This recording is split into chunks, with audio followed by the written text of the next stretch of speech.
So now we've reached the point where you can play through the first subject of the first movement. So we've rehearsed and gone over some of the harder bits, and you've had an opportunity to play through it. You might want to do a little bit more personal practice on the bits you find hard, bearing in mind we are going to go on and do some sectionals. But one of the key things about learning any symphony is that you become familiar with the oral experience of it. And to do that, you have to do a lot of listening to it. So I'd recommend, as well as having a go at playing along to this recording, I'd recommend you have a listen to the symphony. It's very pleasant and quite accessible, I think.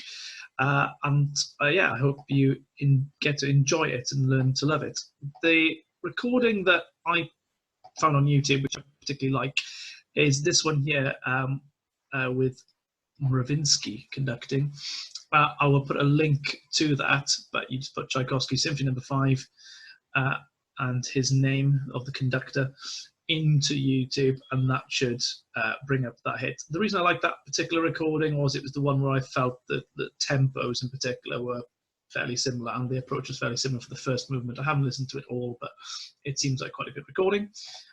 Another recording which is really useful, and I would seriously recommend this one. I'm not so keen on the performance, however, it's a score view of that first movement. So if you played along to this, you could also, or listened along to this, you could also see your part and learn what the other parts are doing as well. I don't know how many of you have accessed a score view whilst listening at the same time, but that can be a really useful experience as well.